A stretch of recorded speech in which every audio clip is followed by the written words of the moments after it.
in theory, the closer they get to you, the more they realize who you are. And by the end, maybe you only have 10 of those people that vibe with you. When in reality, if you were just yourself the whole time, maybe it would have been 50 people that vibed with you and actually appreciated you more as they got closer. So then I fawn socially to try to be different than I am, to try to fit in. And then behind the scenes, it's fight, aim higher, work harder, get smarter, which makes me even more different, which makes me even more capable. And I appear even more arrogant because I'm so much more capable than what my results indicate in that moment. But how could anyone know that when I'm hiding it, fawning? Oh, that's so interesting. Next Level Nation, welcome back to another episode of Next Level University, where we help you level up your life, your love, your health, and your wealth. Today, for episode number 1944, need to change that here on my sheet. 3 questions that will change the way you see yourself. I think Alan sent me an audio message the other day. Or maybe we were talking on here before we recorded a podcast episode, and you rattled off these 3 questions. And I went and told Taryn, and I was like, these are great questions. Nice. Next time we have a deep talk, let's have a deep talk about these 3 questions. I feel like this is a game changer. Kev went to his wife, Taryn, and said, I was thinking earlier by myself in my office, and it came up with these. Yeah, it just came to me in a dream. Yeah. In a dream. And I probably did take full credit, knowing me. I probably said something along those lines. Came to me in a dream. No, I don't do that. I try to be very. If Alan ever listened to me on another podcast and actually understood all the credit I gave him, I'm not saying you don't, but I think it would surprise you. There have been several hosts that we've both met that have said. I was complimentative. Kevin said so much about you, so many wonderful things, and I was like, oh, that's awesome. Cool. You choose to go listen to that episode, kind of, or just kind of move on past it? Just kind of move on past it. Yeah, well, I had several other things to do. None as important, though, most likely. I have many important things on my calendar. I care about my work deeply, and I know. I appreciate it, Kev. Maybe I'll listen to one at some point. No, I don't do that out of social pressure from me. Just know that I'll be heartbroken in the corner. But I don't want that to affect any of your decisions. Okay. So I don't even want you to think twice about it. Don't even think about it again.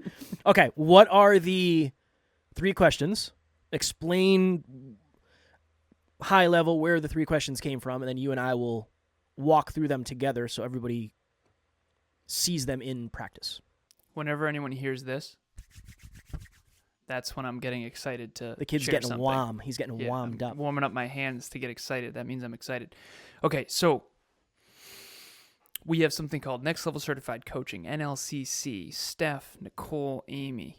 And every other week we coach on how to coach. And I coach on how to coach. And it's a think tank, so to speak, that often goes over the hour, but it's basically trying to figure out how to coach people more effectively. How do we help people become more successful and more fulfilled? Not only in business, but also in life. Awesome. Great question. What I came to was that I cannot effectively coach someone to the optimal of my own ability unless I understand 3 key things. And this has been sort of a long time coming, and I want to give credit to Emilia's taught me a ton of this. My therapist, Carol, has taught me a ton about internal family systems. I have a client named Bianca. She does cognitive behavioral therapy. I've been curating and understanding and contemplating the human condition for, in some ways, my whole life, but especially the last decade, and especially the last few years. So shout out to all my clients, all the people I coach, all the team. I mean, there's no one person I can really credit. If I had to credit one person, it would be Emilia for sure. Shit.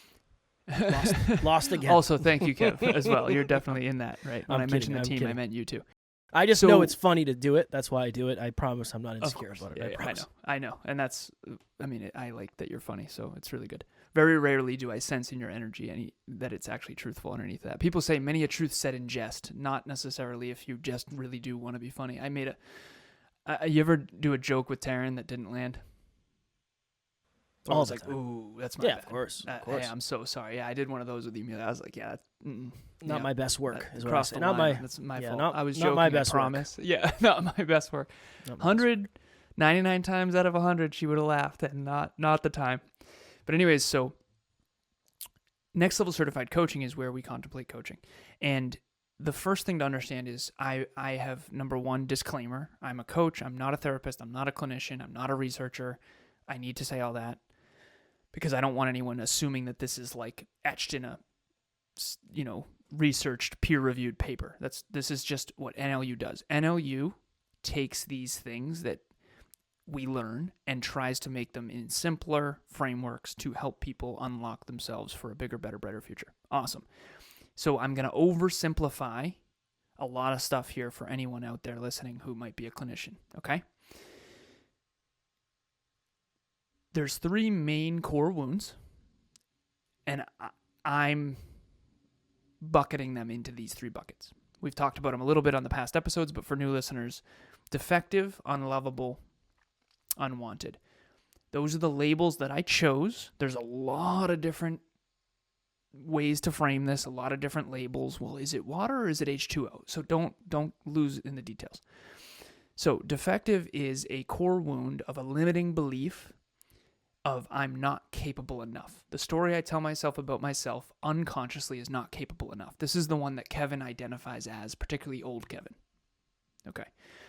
Unlovable is I am too much for other people. I am not a likable person. I'm not a lovable person. All of who I am is not lovable or likable. Okay, that one's mine. None of these are true, by the way. These are all just the record we have playing.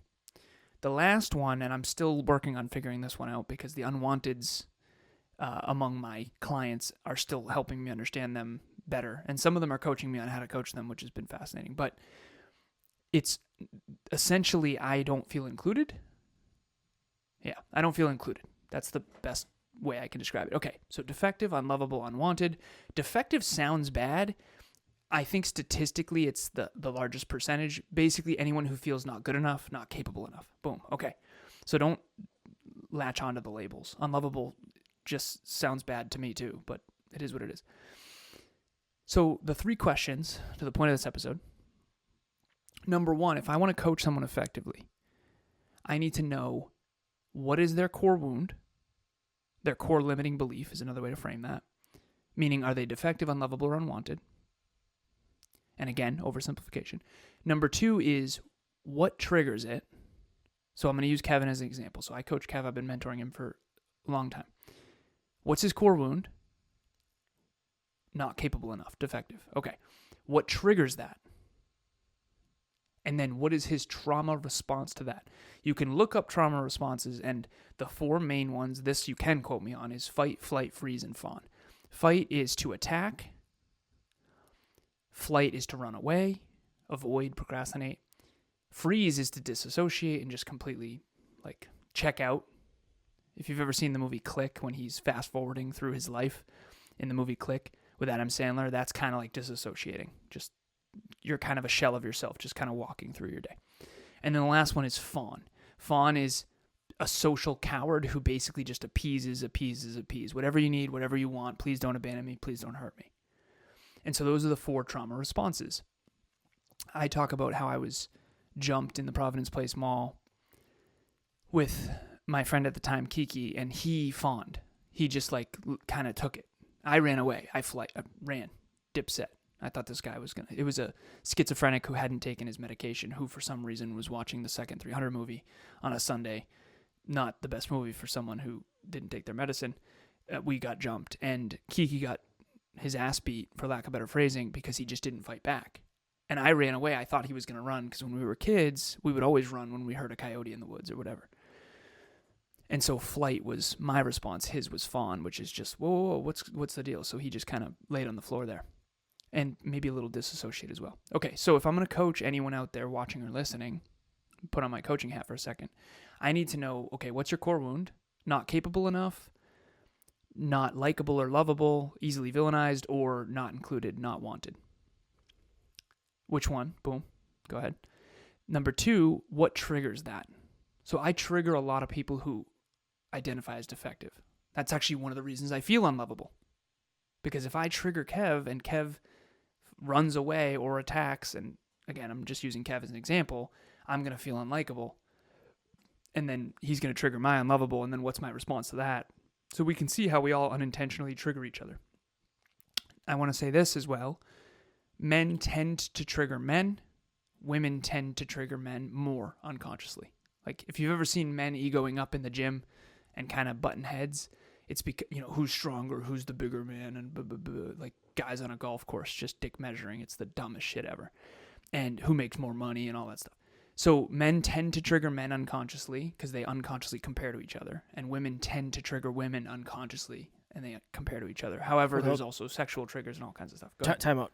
So you said, I think you might have misspoke the first time because you said women trigger men. Oh, I'm sorry. Women trigger women. Sure.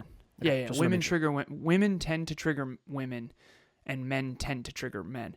So we were at Qdoba recently and love it. Huge fan. Getting burrito bowls. And Emilia comes in looking great. The women behind the counter were treating me very kindly, and they treated her like shit. And it's like, got it. Okay, she looks amazing. She's triggering. She's just triggering. And that was very fascinating for me to see how women treat me versus her, and then to see how men treat me versus her. Because men treat her really well. Not always, but a lot of the time, of course, right? Beautiful. So, and they obviously don't like me. So, not always, but that's how I feel. So, ultimately, that's number one and number two. Now, number three is, what is the trauma response? So, if I know Kevin's core wound and I know what triggers it and I know his response, now I feel like I understand Kevin at a very deep level, and now I can help.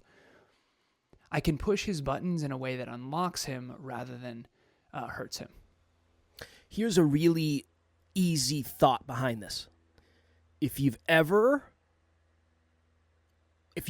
seen somebody walking a dog on the street and you want to walk up and you want to pet the dog, the person will, and you say, hey, can I pet the dog? The owner literally knows those three things about the dog and whether or not you're allowed to pet them. Because if their core wound is whatever, let's say they're afraid of strangers, anytime somebody approaches them, they get super nervous and their response is to bite, they know that. Yep. If it's the opposite, and I don't know, maybe they don't have a noticeable core wound, and they love when people come up to them, and their response to that is licks, they know that. Or maybe they know, well, you shouldn't let your little kid walk up because my dog's going to lick your kid, and they're going to be so afraid. Don't approach him from the left. But all that is an awareness of. Mm-hmm. It's just an awareness. And if you're in a relationship, and this is why I wanted to talk to Taryn about it so much, because if you're in a relationship and you know these things about your partner, you in real time can probably see if you're having a deep conversation and things go sideways, there's probably a reason why. And maybe it's because that person got triggered and now they're practicing their trauma response. And if you know that, if you have that awareness, this is a very big potential game changer for sure. So we've done meetups in the past about relationships and communication and trust and vulnerability, humility, courage, all that stuff. And you mentioned a concept called pinball, which is basically, you can. Don't ever say the first thing that comes to mind. My example for this is always Family Feud. If you've ever, no, there was another one. I saw it recently. It was so funny. Wheel of Fortune. For those who don't know, I don't know how many people watch it. I think it's like an old people thing to do. My grandmother used to watch it, so I used to watch it. You spin this wheel, and there's like a word puzzle that you have to solve, and you get clues, and you can buy letters. Can I buy a vowel? Can I buy a whatever? And the first person to guess it wins. And it was like, one of them is timed. I think it's like a 60-second clock, and whoever guesses it first wins, and they get the money and they get the opportunity to spin first or something. And it's kind of looked like this, but the dude taps it and he says, right in the butt. And everybody just starts they just start dying, and everybody's laughing. The only reason that happened is because he was trying to be first and there was a timer, and that was just the first thing he thought of.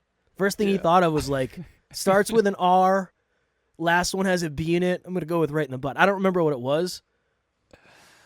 I don't remember what it was, but that's a really good example. That happens on Family Feud all the time because you're trying to get the first answer. When you're trying to get the first answer, you say the first shit that comes to mind, and it's usually terrible.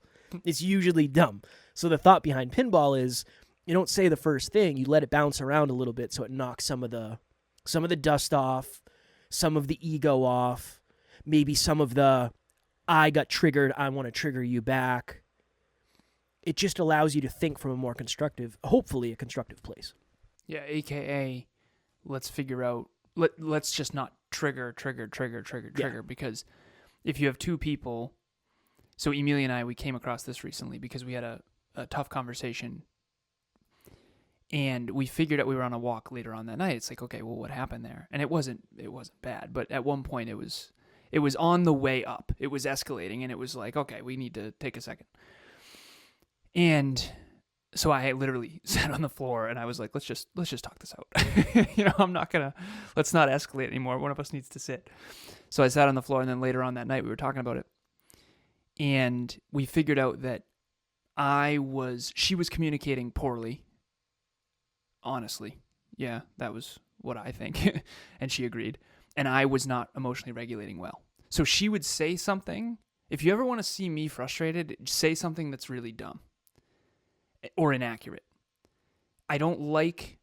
So Emilia and I, we learn from each other all the time. So when she says something that sounds really inaccurate to me, I'm like, wait a minute, do I not know you as well as I thought? Do you not know me as well as I thought?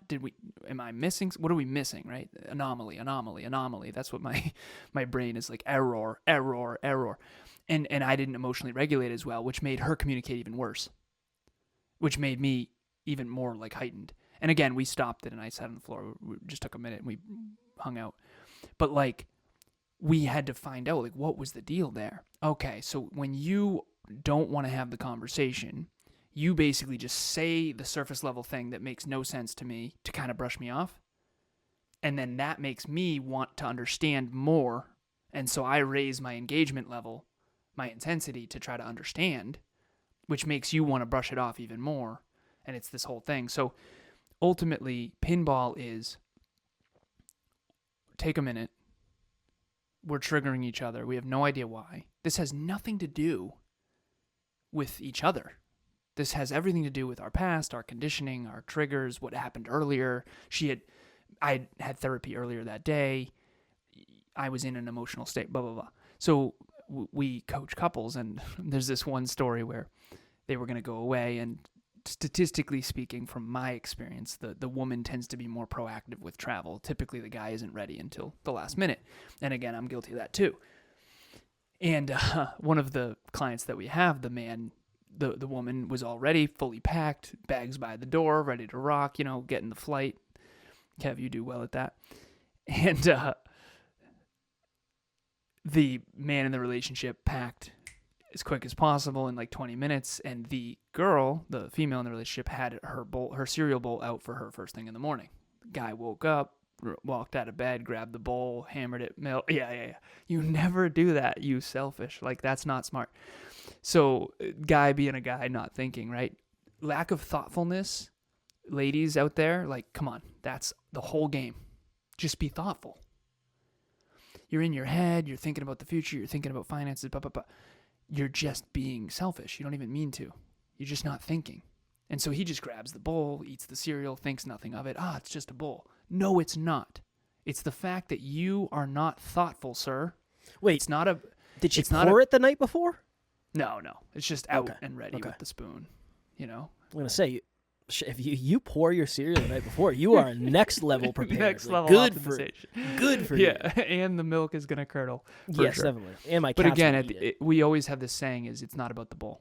Yeah. It's never about the bowl. It's never about the seat belt. It's never about the toilet seat. It's about thoughtfulness. It's about miscommunication. It's about conditioning, triggers, and all this stuff. So ultimately, when you are in an intimate relationship, when you're in any relationship, if you know your own core wound, what triggers it, and then what your reaction is when it's triggered, and then you know your partner's, you are gonna, it's almost like Yeah, the metaphor is it's a video game you've played 1,000 times, and you can see where the guys are coming out or the girls are coming out to attack you. And it's like, oh, okay, we're good. Boom, boom, all good. You can anticipate without reacting, because it's the reacting that things get messy quickly. You're just in better control. Mm-hmm. You're in better control of the situation, and at least if you're aware, I won't say if you're aware of somebody's trigger, it's a choice to trigger them, because again, it depends, to your point, it depends on emotional regulation. You're going through you're going through your own stuff. You might not be as conscious as you should be of, if I approach the situation this way, the person might get triggered. Understandable. But it is a cheat code for sure.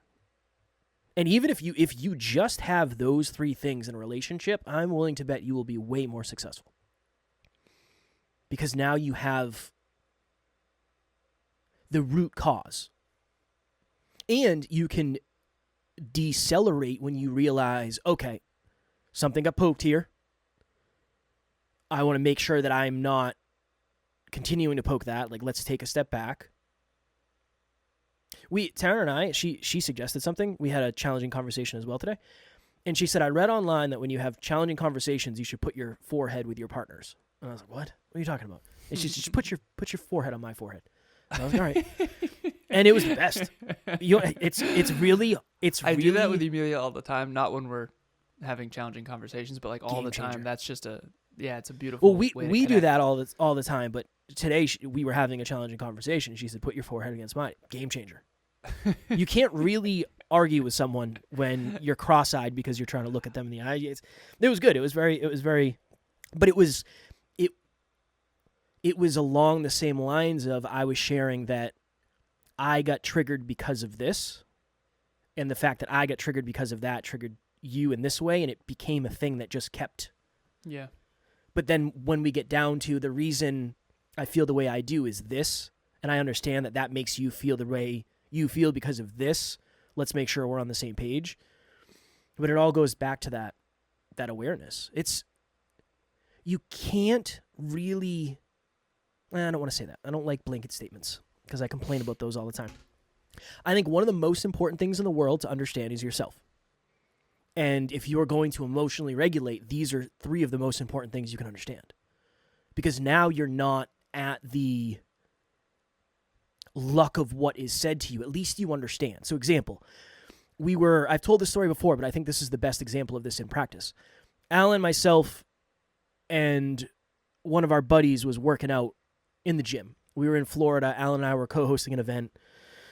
And when we travel together, we're always in the gym. It's awesome. We always work out when on the road. Love it. And I was leading the workout, as I often do. And when I'm in the gym, I'm 10 out of 10 confident. We were in very good shape at that point. We were very focused on fitness. And I was just feeling really good. 10 out of 10. We finished the workout, and then we sat down and we started talking about business. And at that point, and even now, but at that point, I didn't feel very good in business. So I had an internal dialogue of, wow, Alan and this guy we're with are super arrogant. Like, why the hell are they so arrogant?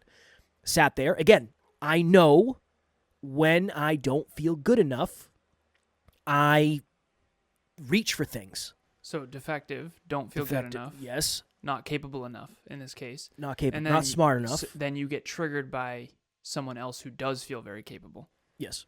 Okay, so what's the core wound? First question, defective, not capable enough. What triggers it is being around people who are capable enough. Yeah. Or who seem... The opposite of my core wound. Right, okay. And then... The reaction... third reaction was what? It was villainize to start, which is why I think that happens so often to you. And then it was go inward. And then, again, the question, you've heard me say this a million times, is this a me problem or is this a them problem? And that changed my life forever, because that's a question I ask myself very often now. Is this a me problem? Is this a them problem? Am I creating this? Are they creating this? Hello, NLU listener. Thank you, as always, for listening to Next Level University. Real quick, I just want to jump in and let you know about the Next Level Dreamliner. This is a journal that I use every single day. Achieve your dreams 90 days at a time. It breaks down your dreams into goals, milestones, and daily habits. We hope you enjoy it. The link will be in the show notes.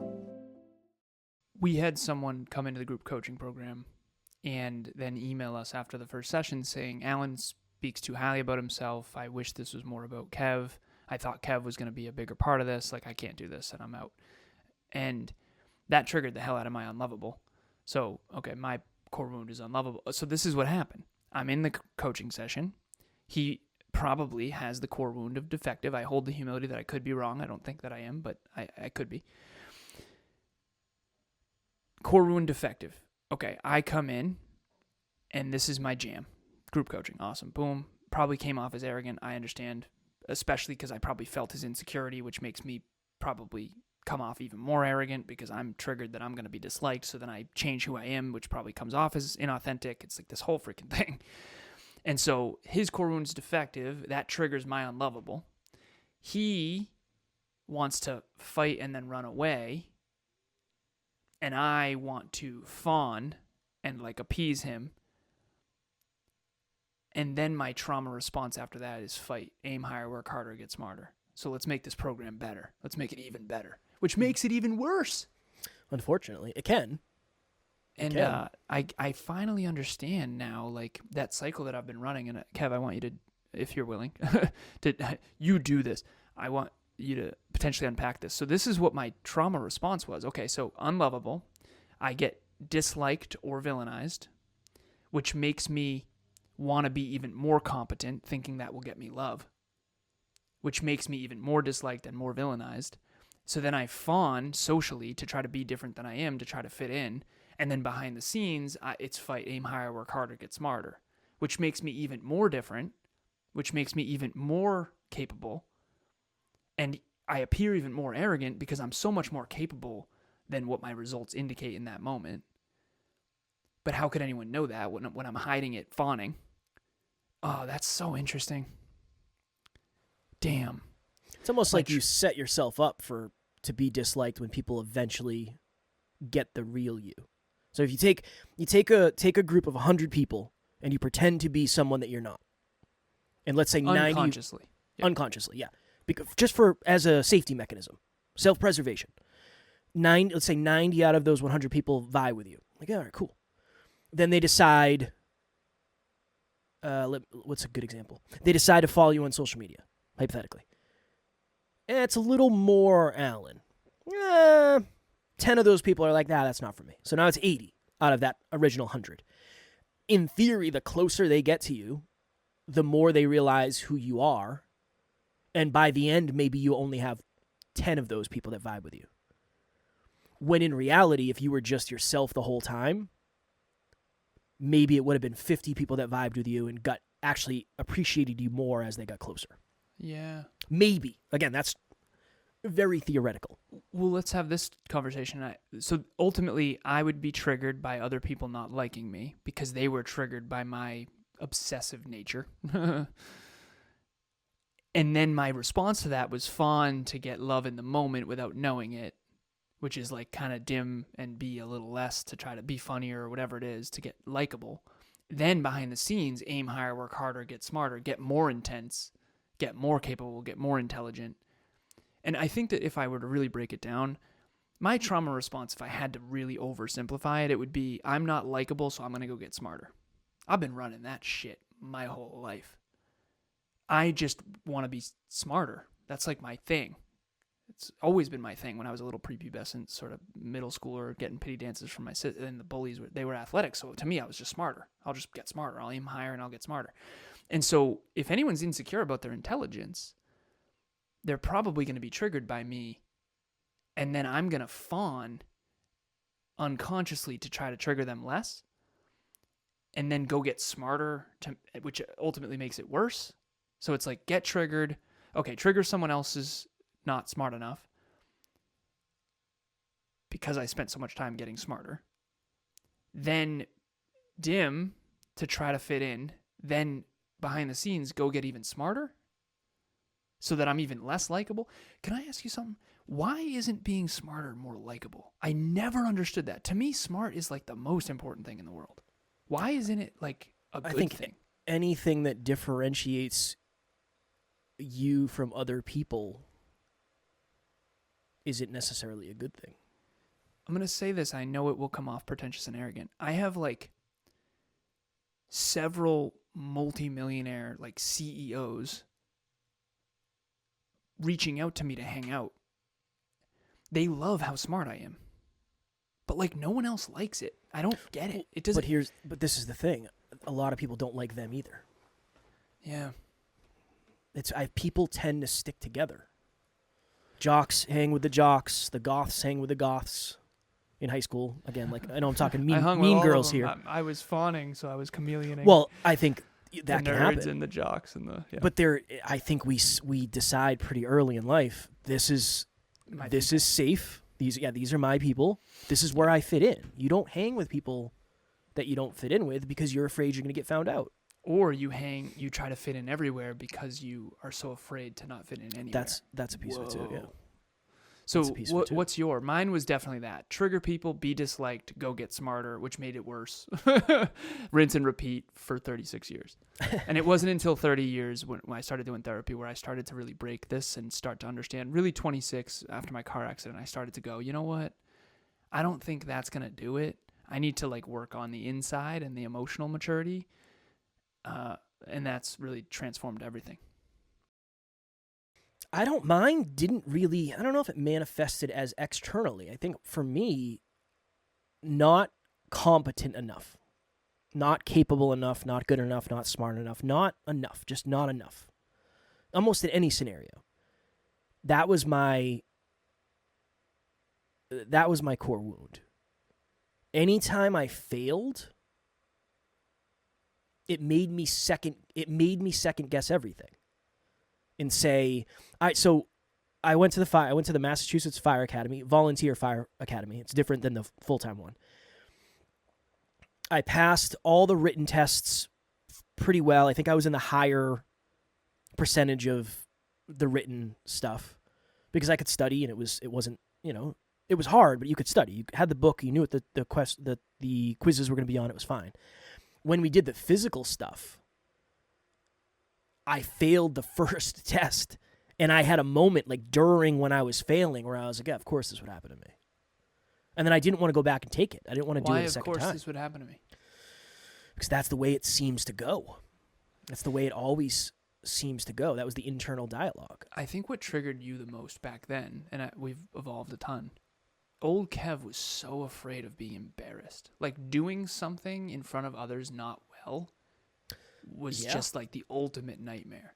I remember we interviewed Danielle Murr, episode 24, 26, and I was talking about how one of my deepest fears was walking up to a door and pulling it and it not opening.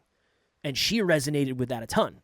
And you had no idea what we were talking about. Oh my goodness. That was because I was thought you guys afraid were of out of your embarrassment. Minds back then. Now it makes perfect sense. I was afraid of embarrassment.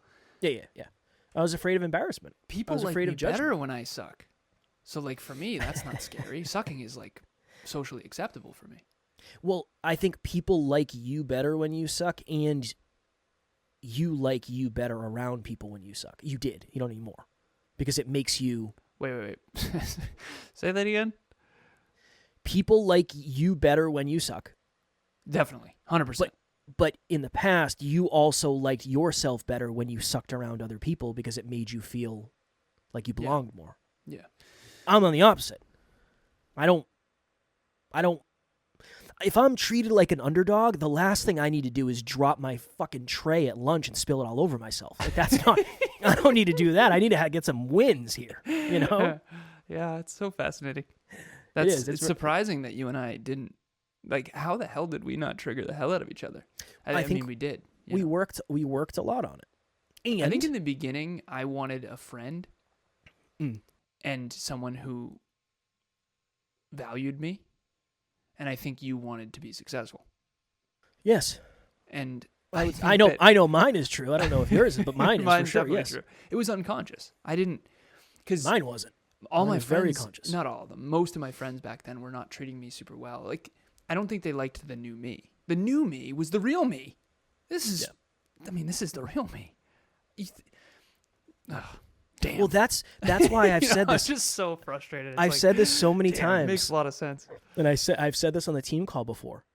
If you becoming a more authentic, aligned version of yourself scares some people away, they probably weren't supposed to be here from the beginning. Yeah. It's like, imagine if you apply to a job, and then as the job actually aligns with what you're supposed to be doing, you start to hate it. That you never should have gotten the job in the first place. It's not the job's fault. Now, again, if your boss is like, hey, all you have to do is come in, you sit around for 8 hours a day, we'll give you like $1,000 a day. It's like, yeah, all right, I'm in. And then eventually, whatever, you're walking the high wire every day. Maybe that's not it. But I think it's as you become more and more. Now, the question is, well, whose fault is it? Well, this is also why the honeymoon phase in relationships is so scary. There's 3 phases. We had Tori Leto at one of our events back in 2019? Yes. 2020? January 2020? So I don't pre-COVID? 2019. It was in person, I know that. And she said there's 3 phases in every intimate relationship. And I agree, having coached now for 4 years, which is wild to say, intimate relationships. The first phase is honeymoon. Easy peasy, lemon squeezy, baby. Everything to win, nothing to lose. All good. Be what you want, do what you want. First date's a hot air balloon. I'm kidding. That's why reality TV is so far from reality. It's like, no way, right? You're overlooking Venice in a hot air balloon. Of course you're gonna fall in love. Yeah. How could you not? Right? And then when you realize real life, you're like, oh, I don't know if I like this person. I don't know if I like myself. Who am I? Okay, so honeymoon phase isn't real. It's not real. Second phase is the power struggle phase. And Kevin and I went through this in business. It's the honeymoon phase is we both love talking deep. Let's start a podcast together. Let's do this. And then we had guests that I'd resonate with and he wouldn't. He'd have guests that he'd resonate with and I wouldn't. And it was like power struggle. It's like, I don't know about that. You swore too much. You're soft. Blah, blah, blah. We were much kinder than that. I'm condensing years into a couple sentences. And then the last one is the commitment stage, which is like you and I remember after Stephen Kotler, we had a hard conversation where I was like, dude, do you even want to do this? Like, are you sure? Because I feel bad. Like, I have to do this. This is a calling for me. This is not an option. And I don't want to drag you somewhere you don't want to go. Because I'm sick of that. I did that for too many years. And you're like, dude, I do. And like, I'm in. Trust me. And I could see it in your eyes. You'd fucking die for this. And I needed to see that shit, by the way, because I would too. And again, I just took that probably a level up. I was on an interview earlier. They're like, you are obsessed. And I mean that in the best way. And I was like, thank you for saying that second part because goddamn, I've been called that 1,000 times. And he said, I appreciate it. You're, a master of your craft. You're obsessed with speaking and podcasting, all that stuff. But anyways, so the 3 phases, honeymoon, power struggle, and then commitment stage. The commitment stage is, you know what? We're in this and we're all in. And there are no other options, and I'm going to burn my effing boats, and we're going to take the island, and we're going to do it together. And that's really the moment when you really start to dial things up in your intimate relationship, in your business partnership, whatever it is. Because before that, you're still like, okay, Kevin wants to do this, but I think that's dumb. Alan is like this, but I don't know if that's aligned for me because I can't be associated with someone who, isn't more vulnerable, whatever it is. And, it's really quite powerful, but you cannot get to the commitment stage in real life unless you understand who you really are, which means you need to understand your core wound, what triggers it, and what your trauma response is, because all of that is kind of you not being authentic. That's you being on autopilot. The authentic you is you when you're not triggered. Yeah. And we were talking I know we got to jump here in a minute. We were talking on a team call recently, and we have really deep conversations when we do our team calls. And I think the reason you and I have worked as well as we have is because I understand the benefits of overcoming the trauma response. Like there's a lot of benefits of me leveling up through that and not villainizing you and not villainizing people who are smart and all that. And I think that just came over time. But for some people, it's not worth it. And that's where things get, if it's not worth it, you're not going to do it. For me, it was worth it. You and I are business partners. If I don't figure this out, This business isn't going to work, and I really, really, really want this to work. Like, really, really, really. And I think on the other end, again, you can speak to this better than I can, but there's some, hopefully, knock on wood, there's some benefit to working with me. Hopefully. But I think when you start to understand the answer to these 3 questions for someone, you start to appreciate them for them. And you give them permission to be them. That's something very important, where you know that I'm not going to live life the same way as you. Yeah. Your optimal and my optimal aren't the same. They Yeah, can't be, because we're not the same person. Now, can I move closer to your optimal? To a degree, yes. Can you move closer to mine? I think in certain things, if it's valuable, sure. But that's why advice almost can never really be blanket statement. Because you don't... What are you smiling about? I just had a moment. Kid's staring at me, smiling. You like what I'm saying, son? Apparently triggered him. Yeah, for sure. It's been something. It's been a hell of a climb, and it's just well, nice we're to very have blessed. so much understanding. Yeah. Yeah, It's we're really nice. very blessed, because you and I are not the same. We're very I just mean we're polar opposites in so many ways. Well, we have the complete polar opposite core wound. Right. Yeah, I don't feel not capable enough, dude. I don't. Like, Well, it's good, that's because very rarely do I feel that way. I've gotten some of that now. Yeah. Right? I've You're gotten about some to of be that. unlovable as shit, son. I'm kidding. I mean, maybe. I don't know. Whatever. We'll figure it out. Last piece. I was on an interview earlier, and we were talking about, this was a business owner who invests in businesses, and he was talking about, how do you know who to bring onto your team and who not to? And I said, that was the hardest thing ever. And I said, I figured something out. We have a triangle with me, you, and Christina. So before anyone comes on the NLU team now, the core team, we have them meet Kev, meet Christina, meet me. The reason why is because we all trigger each other differently. So if it's like a 360-degree feedback of whether or not they actually fit the core values. So number 1 is, do they fit the core values of the organization, which is humility times 1,000, inner humility, not outward, inner, personal growth, obviously, self-improvement company, and service-driven, heart-driven. Needs to be focused on service more than what can I get here. If you want minimal effort for huge rewards, like, you're just going to hate being here. Trust me. But anyways, so for the longest time, there were certain people that were not a good fit. In hindsight, I'm not scared to say that anymore. I used to be too much of a coward. There were some people that were just a terrible fit. And it is what it is. We're not for everyone. Mm-hmm. And I'm okay with that now. I never used to be, obviously, to the extent that I am now, because I was more scared of being disliked. But when they meet Kev, when they meet Christina, when they meet me, what that really does is it triggers a different thing from each of them. So one of us is going to see the authentic version, and one of us is going to see the inauthentic version, potentially. And so we do green, yellow, red. If it's a green from Kevin, myself, and me, Christina, myself, and Kevin, then that means it's green, it's good. But if there's any yellow or red, we need to be careful of that, because one time Kevin and I both coached someone, and he called me afterwards, like, dude, did you see the ego? Holy crap, man. Like, arrogant as hell. I'm paraphrasing. And I said, dude, she's always like that with me. He's like, seriously? And we figured out, I just trigger her. I trigger her, and so she egos up. Understandable, self-preservation. We all do this. But I trigger people so much differently than Kevin does. So I'm getting a different version of people than he is. And Emilia's getting a different version of people than I am. And Christina's getting a different version of people than... And that's why these questions are so important, because if you don't know them, you might not understand that everyone is a certain version of themselves around you. I'm going to be a little different coaching a 7-year-old than I am a 70-year-old, and that's by design. But if you don't trigger me and someone else does, I'm going to act a little different unconsciously out of self-preservation, and then you're going to see the world from that echo chamber, and it can really ruin things, honestly. Well, and that's how you can build self-belief about yourself. Every time I go talk to a person, this happens. It's like, well, that doesn't mean it's a you thing. It could be a them thing in reflection to you.